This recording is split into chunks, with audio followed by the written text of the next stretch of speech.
Assalamualaikum warahmatullahi wabarakatuh. Waalaikumsalam warahmatullahi Waalaikumsalam wabarakatuh. warahmatullahi wabarakatuh. Selamat malam, Om Swastiastu, Namo Buddhaya, Salam Kebajikan. Pada malam hari ini kita akan melaksanakan Edu Expo terkait mata kuliah teknologi baru dalam pengajaran dan pembelajaran.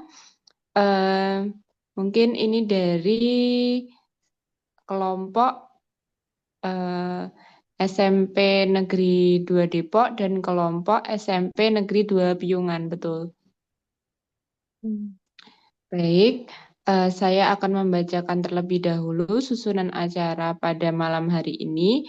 Yang pertama yaitu pembukaan, yang kedua yaitu pemaparan materi Edu Expo dari kelompok SMP Negeri 2 Depok, kemudian sesi tanya jawab, dan dilanjutkan dengan Edu Expo dari kelompok SMP Negeri 2 Piungan. Mungkin untuk membuka kegiatan pada malam hari ini, mari kita membaca basmalah bersama-sama. Bismillahirrahmanirrahim. Bismillahirrahmanirrahim. Semoga acara Edu Expo pada malam hari ini dapat berjalan lancar dari awal hingga akhir. Baik, mungkin kita mulai saja dari kelompok SMP Negeri 2 Depok yang materinya akan disampaikan oleh Mbak Eki Yulia Susanti. Kepada Mbak Eki, dipersilahkan untuk memaparkan materi Edu Expo dari kelompok SMP Negeri 2 Depok. Kepada Mbak Eki, dipersilahkan. Baik, terima kasih. Saya izin share screen dulu ya.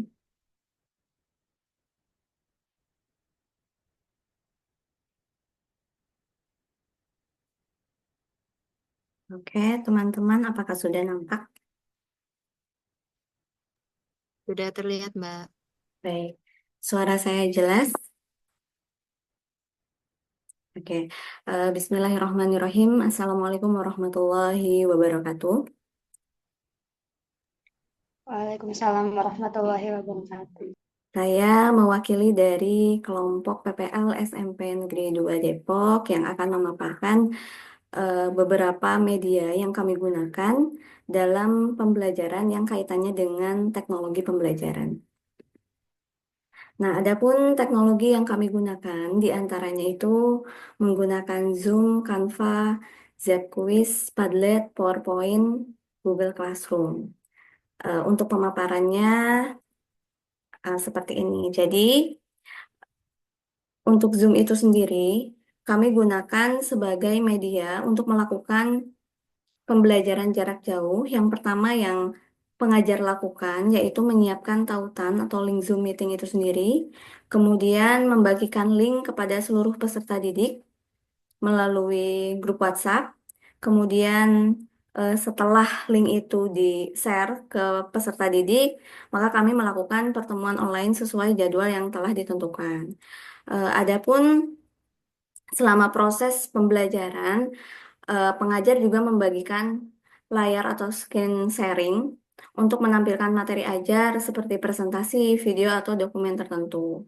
Kemudian, dengan media Zoom ini juga pengajar menjelaskan materi yang sedang diajarkan. Selain itu juga melalui media Zoom ini juga memungkinkan untuk pengajar menggunakan fitur breakout room agar siswa bisa bekerja sama secara kelompok kecil ataupun menyisipkan kuis singkat dengan menggunakan tautan eksternal melalui kolom chat, misalkan link Padlet, kemudian link Google Classroom yang dibagikan di kolom chat tersebut. Kemudian yang kedua, kami menggunakan aplikasi Canva. Eh, Tujuannya adalah untuk membuat materi atau slide presentasi ketika Zoom dilakukan atau ketika pembelajaran dilaksanakan. Jadi, aplikasi Canva ini digunakan pengajar untuk mempersiapkan materi ajar dalam bentuk slide presentasi dengan menggunakan Canva itu sendiri.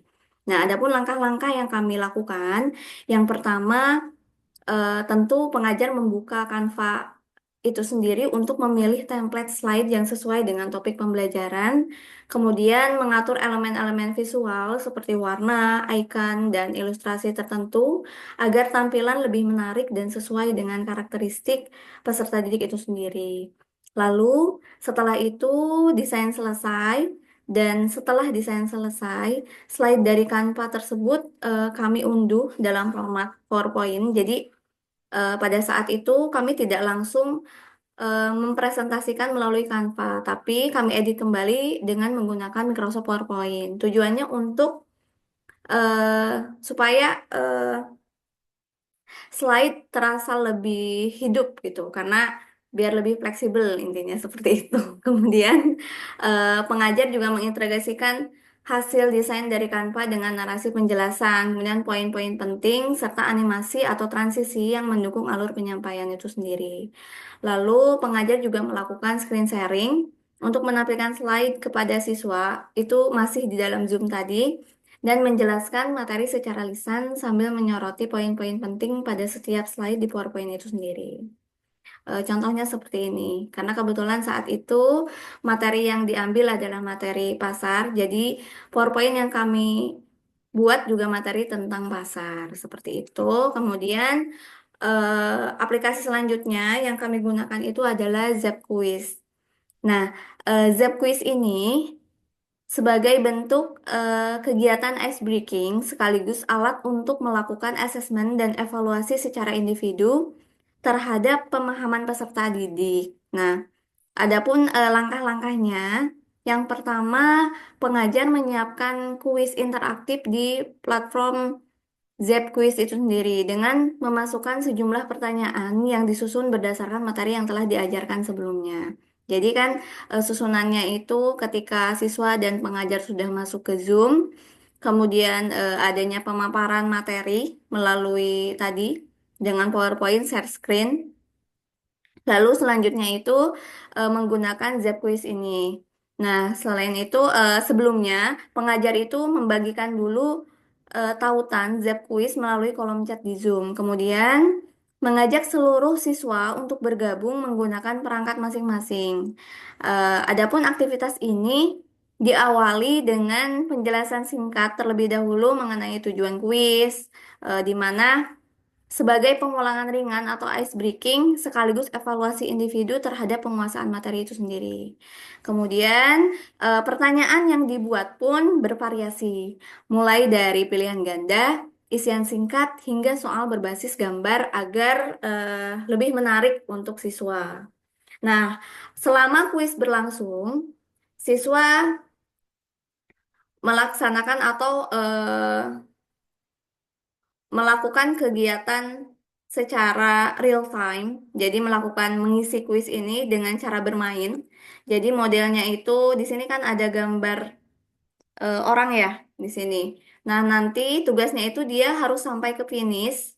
Tapi untuk sampai ke finish dia harus melalui beberapa atau harus menjawab beberapa pertanyaan dulu. Nah, seperti itu. Kemudian nanti di akhir, Job Quiz ini juga akan secara otomatis merekap pengerjaan soal-soal untuk setiap peserta sehingga peserta dan pengajar bisa langsung melihat hasilnya seperti apa, baik itu secara urutan ataupun nilai. Seperti itu. Kemudian aplikasi selanjutnya kami menggunakan Padlet. Nah, Padlet ini kami gunakan sebagai media kolaboratif siswa melakukan sharing pendapat di room Zoom masing-masing secara berkelompok.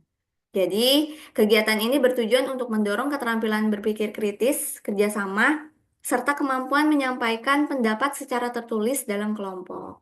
Nah, sebelum diskusi dimulai, pengajar akan terlebih dahulu membuat papan ini ya maksudnya, papan board di Padlet itu sendiri, di aplikasi Padlet itu sendiri, dan mengunggah stimulus diskusi, baik itu bisa berupa gambar, kemudian isu aktual ataupun pertanyaan terbuka yang relevan dengan materi pembelajaran yang telah disampaikan.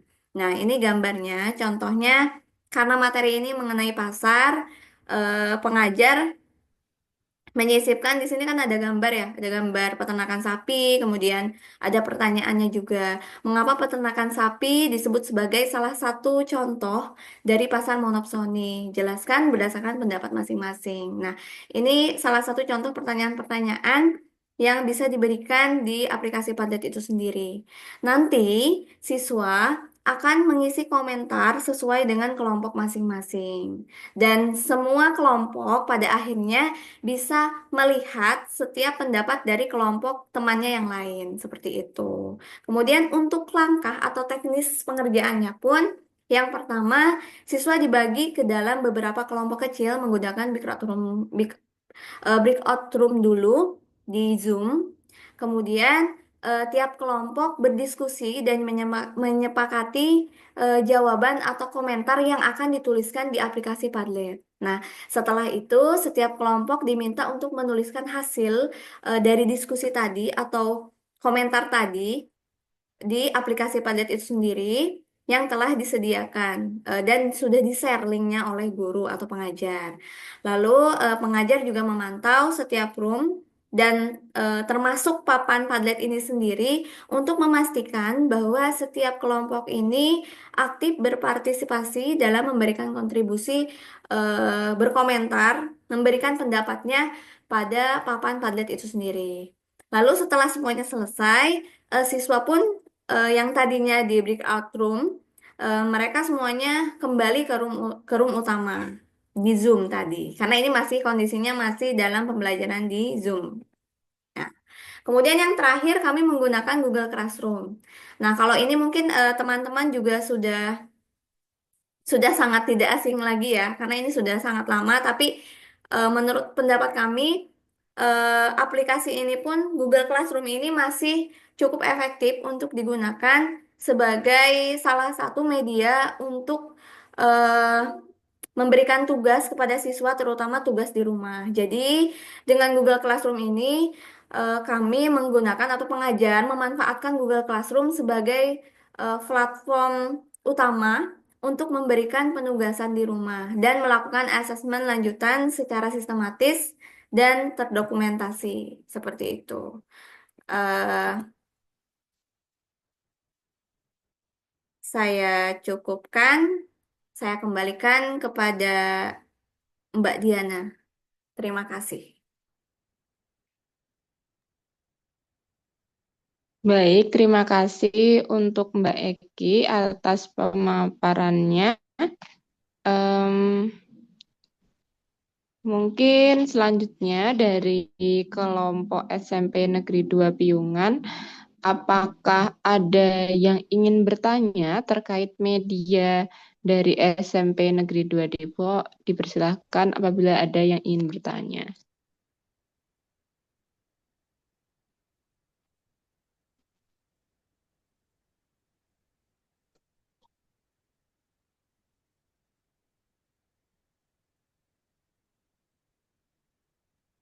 Saya ingin bertanya, Mbak. Silakan. Baik, dipersilahkan Mbak Disa untuk bertanya.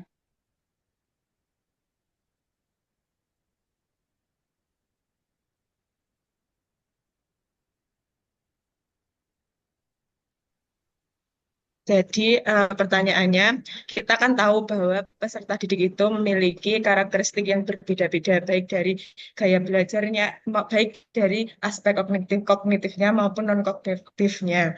Jadi apakah Z-Quiz ini mampu mengakomodasi perbedaan yang ada pada peserta didik di dalam kelas? Kemudian jelaskan bagaimana aplikasi ini mendukung atau tidak mendukung akan hal tersebut. Terima kasih.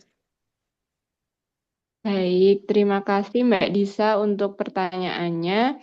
Mungkin dari Mbak Eki bisa dijawab. Oke, terima kasih banyak Mbak Disa. Tadi kan menyinggung mengenai aspek kognitif dan non-kognitif ya. Iya, Mbak Disa, halo. Mbak, ya Eh, Mbak. Termasuk ke gaya belajar, seperti itu bukan? Iya, yang kognitif contohnya salah satunya itu. Oke, nah sebenarnya untuk aplikasi Zep ini, karena tadi kan sudah dijelaskan ya sejak awal, ini sebagai ice breaking, karena sebagai ice breaking atau berbasis game. Dan kita tahu bahwa di usia SMP, anak-anak ini masih cukup atau masih senang untuk bermain gitu, untuk bermain. Jadi kalau kita lihat dari aspek kognitif, ini kan disisipkan beberapa pertanyaan yang sudah dibuat oleh pengajar, yang dimana pertanyaan-pertanyaan itu memang berkaitan dengan kemampuan kognitif siswa. Itu yang pertama. Jadi ini berkaitan dengan kemampuan kognitif siswa karena berkaitan dengan materi pembelajaran juga secara akademik. Kemudian yang kedua, untuk aspek non-kognitifnya, mungkin ini secara psikologis aja ya. Maksudnya secara psikologis karena ketika kita melakukan pembelajaran jarak jauh, tidak bisa dipungkiri bahwa kita tidak tahu bahwa semua anak itu antusias atau tidak mengantuk gitu. Karena pasti beberapa siswa itu akan merasa mengantuk, apalagi jika gurunya ini menjelaskan terus materi. Bisa saja seperti itu gitu. Apalagi PJJ ya. Jangankan PJJ sehari-hari yang bertemu dan komunikatif, maksudnya interaksinya bagus pun kadang anak-anak tuh ngantuk gitu.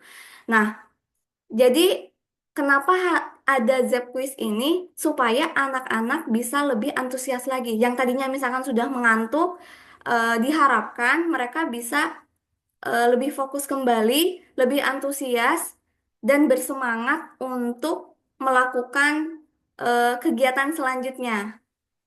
Ya, anggap aja untuk melakukan supaya guru bisa melakukan asesmen atau untuk melakukan evaluasi gitu. Tapi dengan cara bermain seperti itu. Jadi kalau menurut saya dengan aplikasi Zep ini tidak hanya menyentuh ranah kognitif saja, tetapi juga menyentuh ranah non-kognitif, terutama secara psikologis ya. Gitu. Terima kasih.